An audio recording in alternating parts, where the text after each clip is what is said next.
Hello, lovely listeners out there in the podcast averse. I am Emily, And I'm Elt. and for those of you who are paying attention and caring very deeply about how we're getting things from one side of the basement to the other, this is what we now have come up with. It's a very complicated pulley system. We've rigged it so it goes from one side to the other, but things still stay like in the middle section for the appropriate number of days, but then we spray it with some Windex to clean it off, and then the Windex drips off onto the floor, and then but there's a drain right under so that dirty stuff goes away. Anyway, neither of us is sick yet, so I think it's working, and the CDC should probably listen to what we're doing. Yeah, also because I changed my hazmat suit and nothing happened in between one hazmat suit and the other. So I think that means we're being safe. Yeah, by the way, I love the neon pink. Just great. I don't think it was supposed to be neon pink. I think it happened after we tested certain chemicals on trying to clean stuff in the middle of the basement, and then it turned the neon pink. We shouldn't be Well, worried about that, should we? no, because it's so fabulous. So, like, who cares, right? Right, okay. So, today, we are talking about another. Okay, listen, just think about what we've done recently and realize how interesting this is. It's another musical based on a book by Victor Hugo, he already did Hunchback, and it's another musical based off of a French book, Phantom of the Opera. I think you've all probably figured out what it is. It's one of the longest running musicals on Broadway. It opened in 1988 and ran through 2003 originally. Won 8 Tony Awards in 1988. We are talking about Les Miserables. Did I say it correctly? Les Miserables. I just call it Les Miserables Oh, because my French accent, I've been told, is impeccable. it is Impeccable. horrible. Uh, impeccable. Uh huh. Well, Impeccable. anyway, so it was written the book originally by Victor Hugo in 1862. The musical is by Claude Michel Schonberg, Alain Boublil, Jean-Marc Bonatel, and Herbert Kretzmer. That one was the easiest Yeah. to pronounce. So for those of you who haven't seen it, here's a brief synopsis. So we're in early 19th century France, which is the 1800s, for those of you who aren't so good with the century versus the hundreds thing. And a guy's in jail for stealing bread, and there's a policeman who hates him. Then there's also a woman who has a child and then becomes a prostitute and then dies. And then also there's a revolution going on, and also these two people fall in love, but there's someone else in love with the guy, but she dies. And also there's this little cute kid. Oh, and there's these motel owners. Yeah, so that's clear, right? Everyone Right. understand what the musical's about? Cool. Okay, so we don't have to go into any more of that. We so Well, that's basically how clear I feel the musical is. So, yeah. yeah, yeah. It's not clear at all. Is really how that goes. So for pearl clutching scale, violence is a 2, which we'll talk about more. But as we just mentioned, there's a revolution going on, and because it's in France, it's very violent. Because the French, before they were cowards, they were very violent. Guillotine anyone? And then language is a 3, and romance is also a 3. Which do you want to talk about first, Al? Violence, language, or romance?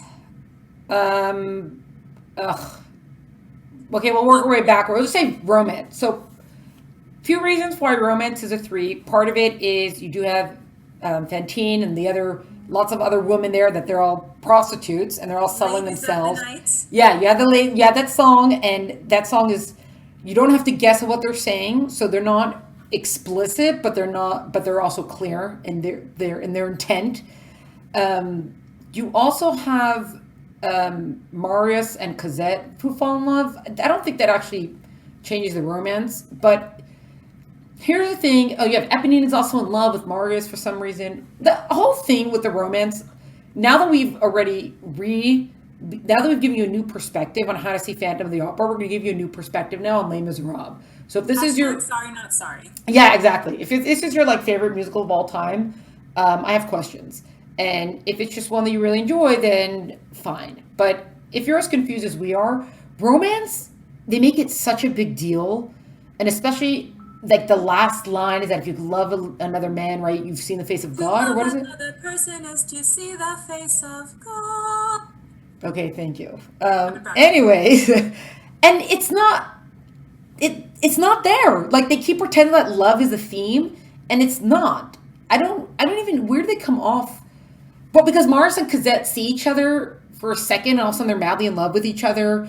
That Jean Valjean has to go back and like drag him out of the barricade or something, and we should believe that they're so deeply in love with each other because they saw each other once passing by, and like Yeah, it's okay, like a fairy tale, except the rest of it isn't a fairy tale. Like you yeah, accept that, right? If you're seeing Cinderella or whatever, it's like okay, it, it's about magic and whatever. But this is sort of there's like real world stuff in a revolution, and also there's supposed to be this magical, fantastical love.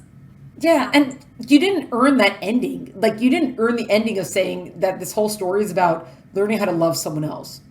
That doesn't why the revolution started because the the uh, the, the people in charge of the French government didn't love the students. Like, is that what you're saying? Because that's the entire second act, and yeah, it doesn't make sense. You didn't. They didn't. You don't earn the romance in this one. Sorry, and you don't earn that. You don't earn that finale either.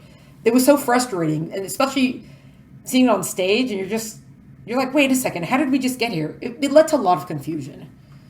yeah. The language is pretty easy to explain.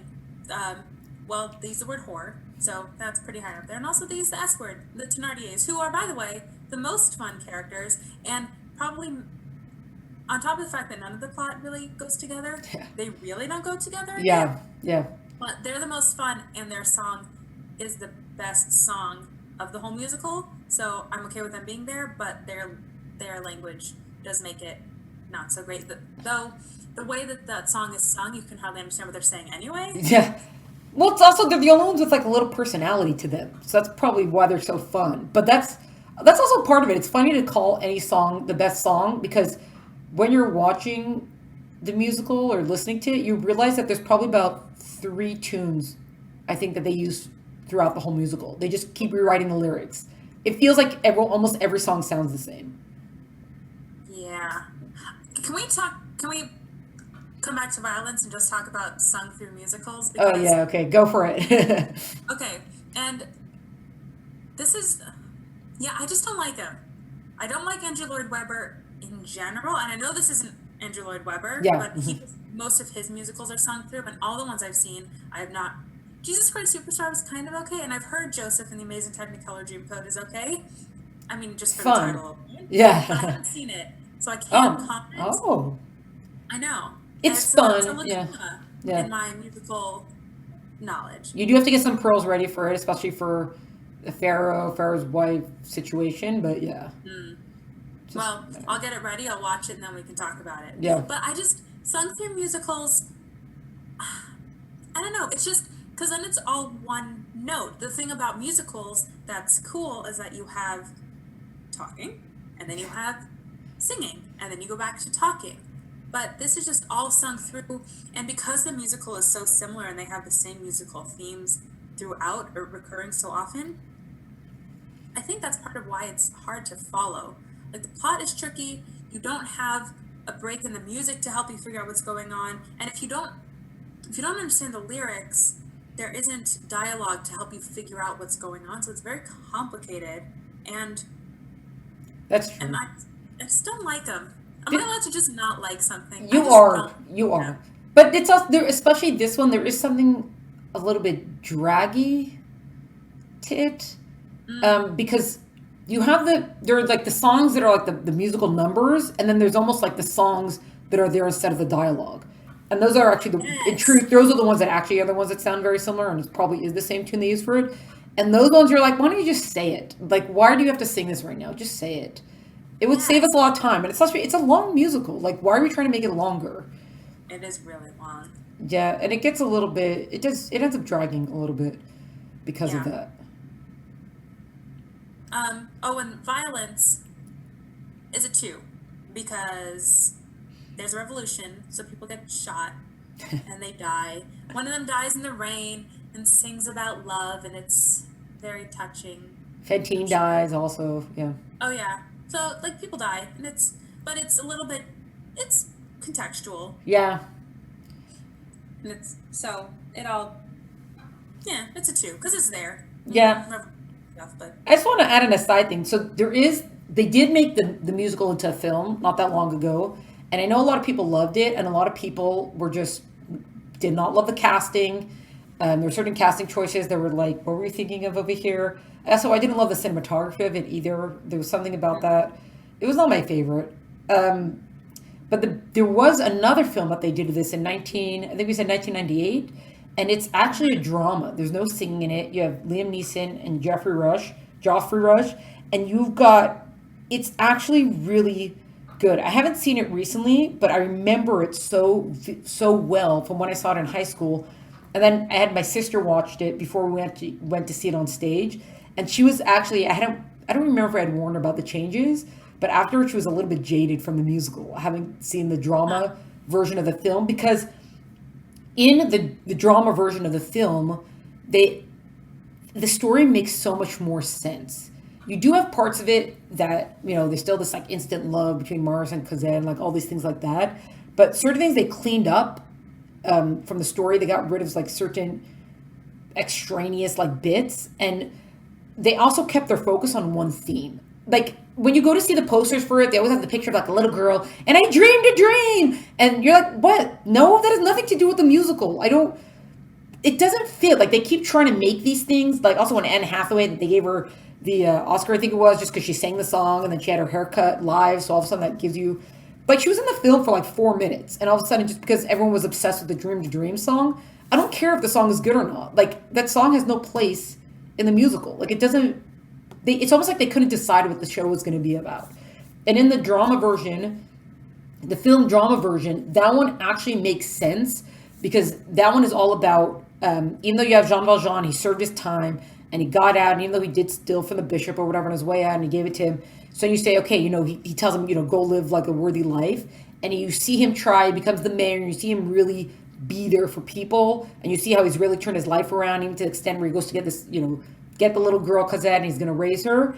And then you have Javert, who's like, no, I can't let this go. Like the man's a criminal, and it doesn't matter how much time he served, he's always a criminal to me, and that's why he's still chasing him. And it's a really interesting theme of redemption, and can you come back from your past? Can you repent from your past? Things like that, and that makes so much more sense than this like made up romance and dream to dream stuff and all this stuff. Like I don't care how good a performance is, it doesn't make sense in this context. It feels like it's a very patchwork kind of story. They're like, oh, let's do this. Okay, let's do this now. Feels a lot like that. Also, I want to go back to violence for a second, and then I want to talk about something else which I care about more. But I do think we should talk about the fact that someone commits suicide. Oh yeah, yes.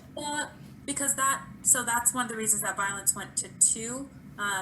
Because suicide is a little bit more intense than, again, violence and war we feel is contextual, but suicide, it wasn't within that context, and that can be like very personally difficult for people to watch. So just like something to be aware of, there is suicide. But you know what there isn't? Dancing.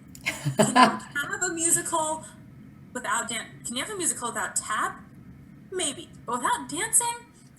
I don't know. When should I tell you Dear Evan Hansen doesn't have dancing in it? What has happened to the musical theater? Because here's the thing, and this is about all shows that don't have dancing. You can watch. Singing is amazing, and acting also is very amazing. But it's the musical numbers, which includes singing and dancing, which make a musical, that make them. And I don't think all musicals necessarily have to be fun. I think there can be dark moments or sad ones, but the dancing and the big costumes, which I guess is one thing Les Mis gets right. I mean, the set, right, is very impressive. Yeah. And all the costumes, and it's a fairly large cast. So in terms of the spectacle, they get a lot of it right. Yeah, the deep rumbling voices also. The male voices are usually much deeper voices. Yeah. But I just want some dancing. It's very important to have dancing. Gosh, I just miss, like Gene Kelly and... Oh, we're back on that. And people like that. I mean, you watch people who can sing really well and you're impressed. You watch people who can act really well and also, but physical feats, like being able to tap dance, so quickly or do an impressive number of PK turns. That's really, for me, maybe it's personal, but Oh yeah, it think is. really what Les Mis is missing, what I'm saying, is dancing. And if it had dancing, maybe we would like it a little bit better. Yeah, I don't think so. I don't think That's it. dancing can distract from the fact that there is just the musical is just it's just like a ramble. It's just like it's like a long ramble. Like it just branches off in different directions. Yeah. Yeah, I don't And I, know. yeah, I do have to share one story with our very important listeners, just to give them an insight into who I am, because I feel like, okay, we've been down in this basement for like 2.5, 3 months now. I've sort of lost track of time. Also, Alt has a calendar on her side, so I can't see it from this far.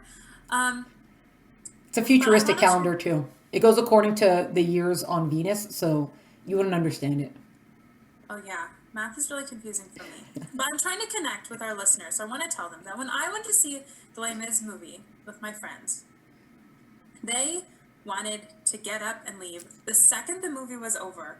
The credits had barely even started. I like to sit through the credits of a movie because when a movie ends, like I don't want to leave the feeling of, unless I hated it, I want to still sit and like process the movie within the movie, the darkened movie theater. The music is still going. I had to pretend to cry through the entirety of the credits because it was the only way I could convince my friends not to rush to the car to tell them, oh my goodness, this movie affected me so much. I need to sit here.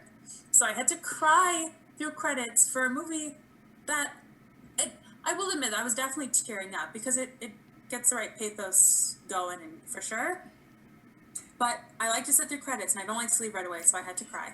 And it was probably the best acting I have ever done in my entire life. Which goes to figure that no one else was there to see that. Oh, But I'm glad you got to so, see the credits.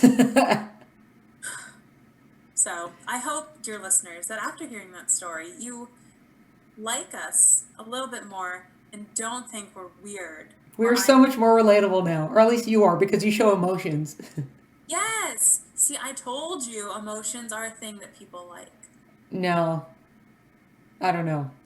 Oh, I'm not convinced. okay.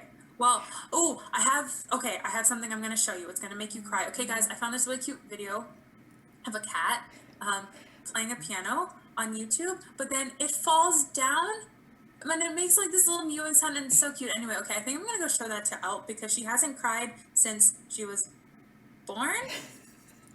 And I think a lot of her emotional repression is coming out in unhealthy ways, which is maybe why your hazmat suit is turning pink.